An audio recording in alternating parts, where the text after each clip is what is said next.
Hello everyone, मैं आशा करती हूँ आप सभी ठीक होंगे। मैं काजल धामी आप सभी का स्वागत करती हूँ आपके अपनी चैनल प्यूपिल टीचर में। तो चलिए, मैंने आप लोगों के साथ जो सीटेट परीक्षा की ये स्पेशल थियरी सीरीज शुरू की थी, इसको मैं आपके साथ कंटिन्यू करती हूँ। और आज है हमारा डे 5, जिसके अंदर मैं आप लोगों के साथ सीटेट परीक्षा में जो बाल विकास के अंदर CDP के अंदर हम लोगों से नैतिक विकास का सिद्धांत जो कि लॉरेंस कोलबर्ग द्वारा दिया गया है, इसको मैं डिटेल में डिस्कस करूंगी।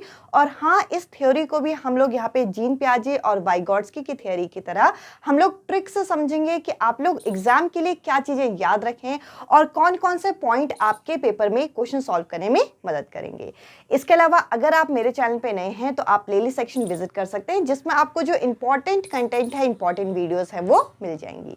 तो चलिए, आज का ये इंपॉर्टेंट सेशन हम शुरू करते हैं। और अगर आप इस वीडियो में 5 से 7 मिनट अगर रुक जाते हैं तो आपको ये थ्योरी अच्छे से समझ में आ जाएगी। और इस थ्योरी के एंड में मैं आप लोगों के साथ जो लास्ट ईयर ऑनलाइन एग्जाम में आपके क्वेश्चन पूछे गए थे उनको भी मैं कवर करूंगी। तो देखिए, सबसे पहले तो अगर हम इस थ्योरी की बात करें कि इस सिद्धांत के अंदर हमें क्या दे रखा है, तो यहाँ पर हम लोगों को कोलबर्ग द्वारा जो सिद्धांत दिया गया, इसका नाम क्या है?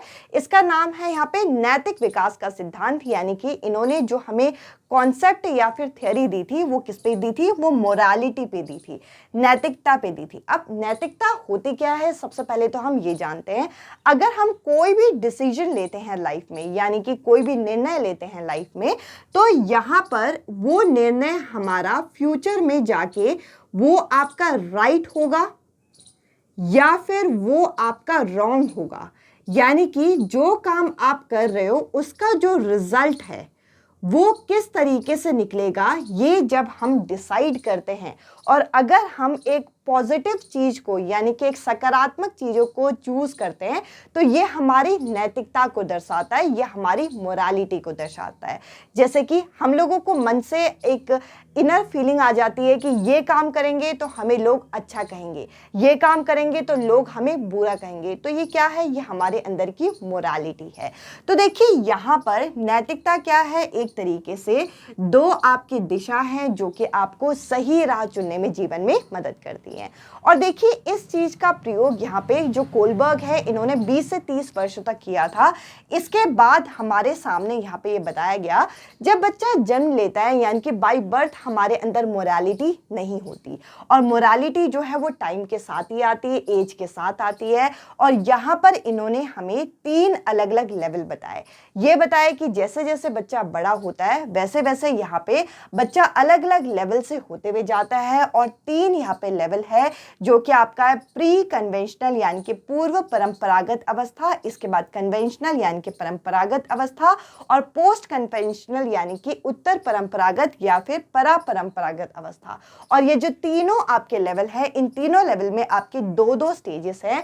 यानी कि अगर आपके पेपर में सबसे पहले तो ये सवाल पूछा जाए कि ये जो कोलबर्ग का सिद्धांत है, इसके अंदर कितने लेवल हैं, तो आपका आंसर यहाँ पे क्या होगा? 3 इसके लेवल हैं, 6 इसके स्टेजेस हैं। सबसे पहले आपको ये पता होना चाहिए। इसके अलावा इन लेवल और इन स्टेजेस को समझने से पहले यहाँ पे आपको एक और चीज यहाँ पे जान लेनी है। वो क्या है कि यहाँ पर इस स्टेजेस को समझाने के साथ साथ इनकी एक स्टोरी या फिर आप कह लीजिए कि एक हिंस की जो कहानी है, ये बहुत ज़्यादा फेमस है। और इससे रिलेटेड आपके पेपर में प्रश्न भी पूछ लिया जाता है। ये क्या है? यहाँ पर इस तरीके से एक कहानी बताई गई। सबसे पहले हमें ये भी पता होना चाहिए कि ये जो कोलबर्ग हैं, ये कहाँ के? ये अमेरिकन हैं। और देखिए, इन्होंने एक कहानी हमें बताई जो कि हिंस की थी, और बच्चों को इन्होंने ये कहानी सुनाई, और बच्चों ने अपने यहाँ पे एक तरीके से रिएक्शन दिए, प्रतिक्रिया दिया, जिससे ये पता चला कि बच्चा अभी कौन से लेवल पे है। जैसे कि इस कहानी के अंदर क्या था, हिंस एक व्यक्ति है जिसकी जो वाइफ है, जिसकी जो पत्नी है, वो बहुत ज़्यादा बीमार है। अब हिंस की पत्नी को ठीक करने के लिए जो दवाई मिलती है वो बहुत रेयर है। और वो केमिस्ट के शॉप में जाते हैं और केमिस्ट के शॉप से उस दवाई के बारे में पूछते हैं। तब उन्हें पता चलता है कि वो जो दवाई है, क्योंकि वो बहुत रेयर है, वो बहुत ईजिली नहीं मिलती, तो उसका जो दाम है वो बहुत ज़्यादा है। अब ऐसे केस में देखिए, हिंस के पास पैसे नहीं थे। हिंस के पास अब 2 रास्ते हैं, या तो वो दवाई को चुरा ले या तो वो अपनी पत्नी को उसी हालत में छोड़ दे। अब देखिए यहाँ पे बच्चों से पूछा गया कि हिंस को क्या करना चाहिए। तो अलग अलग एज ग्रुप के बच्चों ने अलग अलग तरीके के रिएक्शन दिए। किसी ने बोला कि हिंस को दवाइयों को चुरा के अपनी बीवी को बचा लेना चाहिए। इसके बाद किसी बच्चों ने ये बोला कि हिंस को दवाइयाँ नहीं चुरानी चाहिए, क्योंकि अगर हिंस दवाइयाँ चुराएगा तो उसको जेल हो सकती है। तो इस तरीके से बच्चों ने अलग अलग तरीके की प्रतिक्रिया दी। तो यहाँ पर सबसे पहले अगर आपके पेपर में ये पूछा जाए कि हिंस का जो डिलेमा है ये किस थ्योरी से या फिर किस सिद्धांत से संबंध रखता है, तो आपका आंसर क्या होगा यहाँ पे, कोलबर्ग का नैतिक विकास का सिद्धांत। इसके अलावा जैसे कि मैंने क्या कहा, नैतिकता जो है ये जन्मजात नहीं आती, यानी कि बाय बर्थ नहीं आती, ये एज के साथ आती है। और इसके लेवल को जरा एक एक करके डिस्कस करते हैं। अब देखिए ये जो तीनों लेवल है, इन तीनों लेवल की भी अपनी अपनी खासियत है। सबसे पहले अगर मैं लेवल 1 की बात करूं, ध्यान से सुनिएगा, इजीली अगर आप सुनेंगे भी तो ये थ्योरी आपके दिमाग में बैठ जाएगी। ये जो लेवल 1 है, इस लेवल में जो बच्चा होता है वो सबसे पहले अपने आप पे फोकस करता है। यहाँ पे जो बच्चे का फोकस होगा वो किस पे होगा, यहाँ पे स्वयं पे, यहाँ पे सेल्फ पे फोकस होता है। सबसे पहले आपको ये पता होना चाहिए।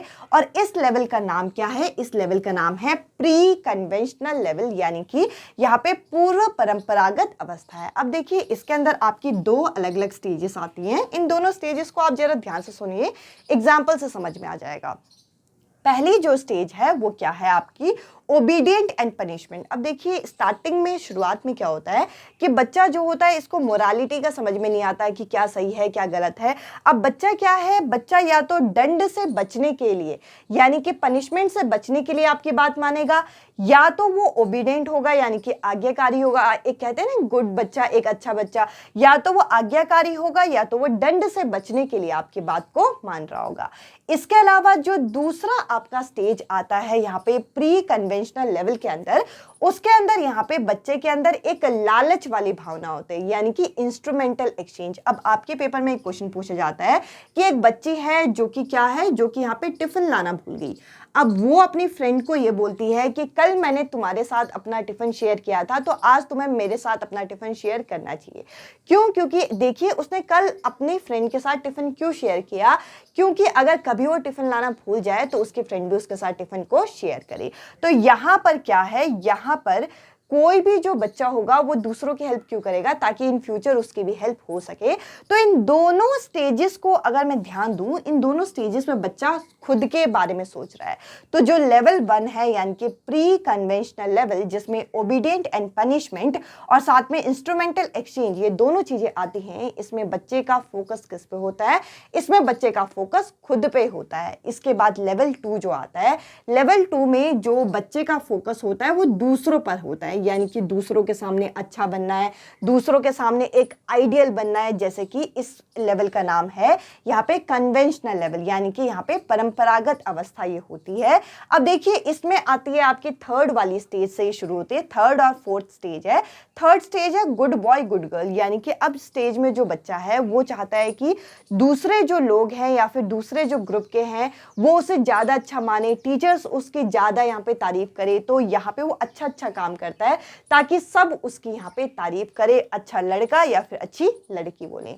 उसके बाद अगला आपका जो स्टेज है इसी के अंदर आता है लॉ एंड ऑर्डर। अब अगर इस स्टेज के बच्चे से यहाँ पे पूछा जाए कि हिंस को क्या करना चाहिए, तो वो बोलेगा कि हिंस को यहाँ पे दवाइयाँ नहीं चुरानी चाहिए। क्यों? क्योंकि दवाइयाँ चुराएगा तो उसे जेल हो जाएगी। क्यों? क्योंकि यहाँ पे बच्चा कानून एवं व्यवस्था यानी कि लॉ और ऑर्डर से बहुत डरता है और लॉ और ऑर्डर को फॉलो करना चाहता है। क्यों? क्योंकि उसे लगता है कि हम सोसाइटी में रह रहे हैं तो हमें सोसाइटी के तहत, सोसाइटी में जो चीज़ें होती हैं उसके तहत हमें चीज़ें करनी चाहिए।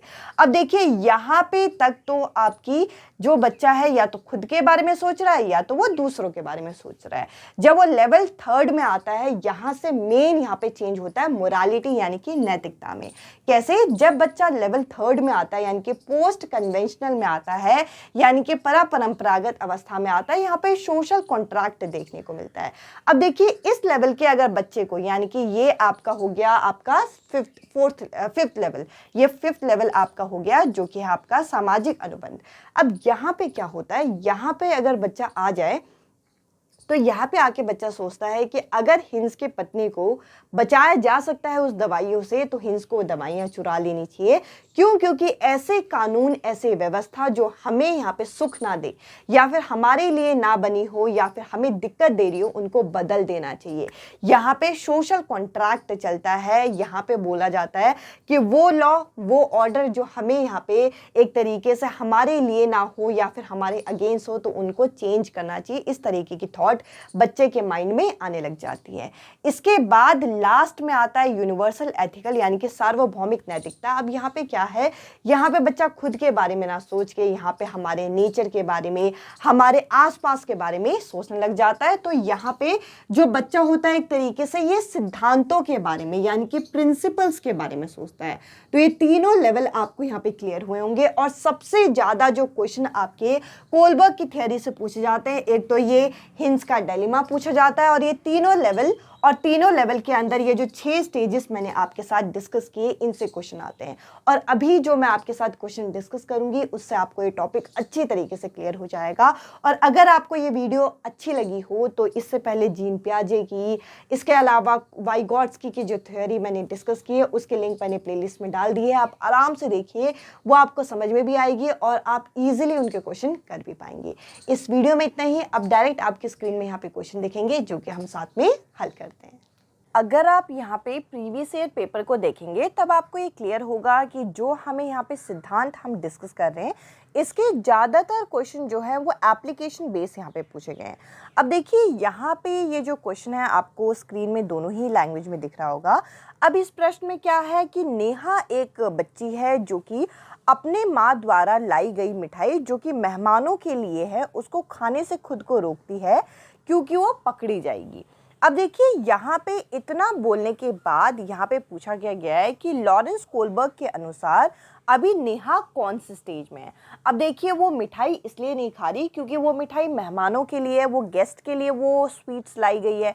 अगर वो स्वीट्स खाती है तो वो पकड़ी जाएगी और उसे डर है कि उसकी मम्मी उसे पनिशमेंट देगी, यानी कि वो यहाँ पे सजा या फिर आप कह लीजिए दंड से बचने के लिए उस मिठाई को अभी नहीं खा रही, कि ऐसा ना हो कि वो मिठाई खा ले और उसकी मम्मी पापा उसे बाद में डांटे। तो देखिए अभी वो कौन से स्टेज में है, अभी वो पनिशमेंट एंड ओबीडियंट ओरिएंटेशन इस स्टेज में है ताकि वो अभी सजा से यहाँ पे बच सके। आई होप ये क्वेश्चन और एप्लीकेशन बेस्ड क्वेश्चन जो आपको कोलबर्ग की थ्योरी से पूछा गया है ये आपको क्लियर हुआ होगा। अब चलिए हम नेक्स्ट क्वेश्चन डिस्कस करें।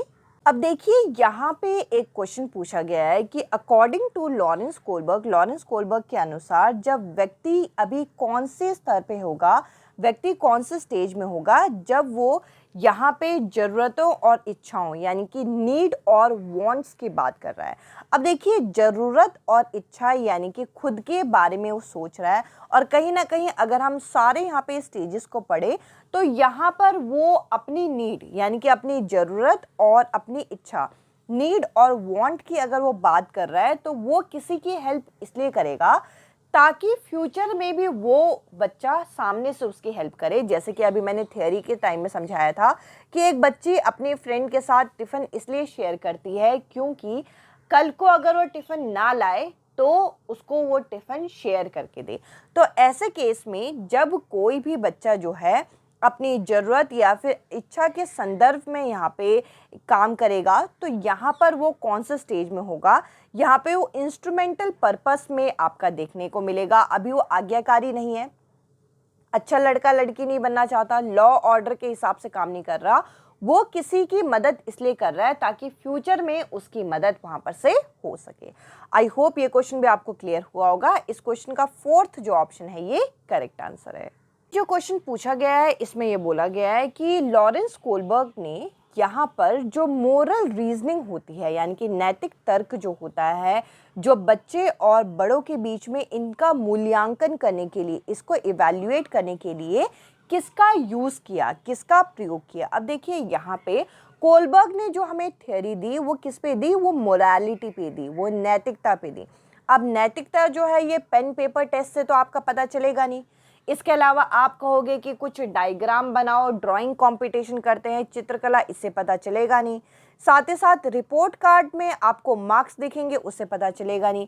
अगर आप यहाँ पे कोई परिस्थिति उन्हें देते हो और उस परिस्थिति के अनुसार, उस सिचुएशन के अनुसार बच्चा किस तरीके से रिएक्ट करेगा, उससे पता चलेगा कि उसके मन में, उसके अंदर क्या चल रहा है। तो यहाँ पर जो बच्चे की मोरल रीजनिंग होगी, नैतिक तर्क होगा, ये हाइपोथेटिकल परिकल्पना एक तरीके से स्थिति से ये पता चलेगा, हाइपोथेटिकल सिचुएशन से ये चीज़ पता चलती है।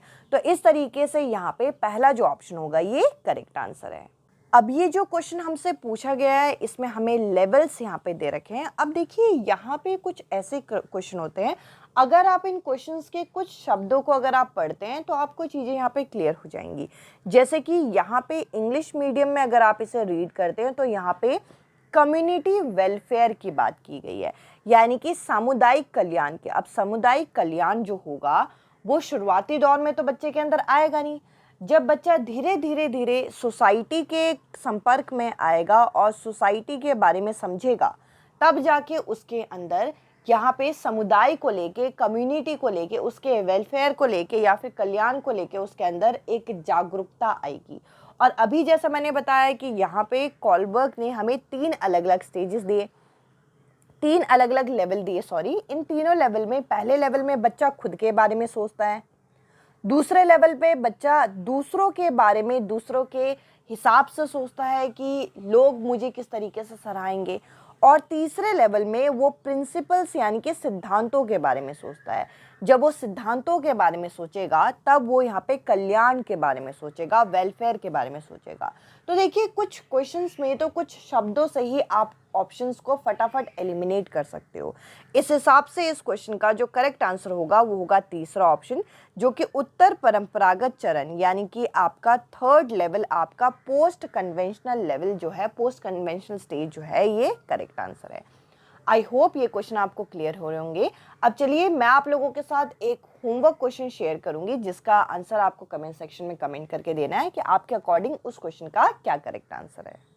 ये जो क्वेश्चन मैंने आपके साथ शेयर किया है ये आप लोगों के लिए आज का होमवर्क क्वेश्चन है, जिसमें हिंस का जो डिलेमा मैंने आपके साथ डिस्कस किया था उससे रिलेटेड ही यहाँ पे एप्लीकेशन बेस्ड क्वेश्चन यहाँ पे तैयार कर दिया। आप कमेंट में लास्ट क्वेश्चन करके इसका आंसर आप मेंशन करना कि आपके अकॉर्डिंग यहाँ पे कौन सा जो ऑप्शन है ये करेक्ट बैठेगा। आई होप ये सेशन आपको पसंद आया होगा। अगर आपको ये सेशन पसंद आया तो इससे पहले वाले सेशन आप देख सकते हैं, आपको प्लेलिस्ट में वो क्लासेस मिल जाएंगी। इस वीडियो में इतना ही। अब मैं आपसे मिलती हूँ नेक्स्ट वीडियो में नेक्स्ट टॉपिक के साथ। Bye bye, take care.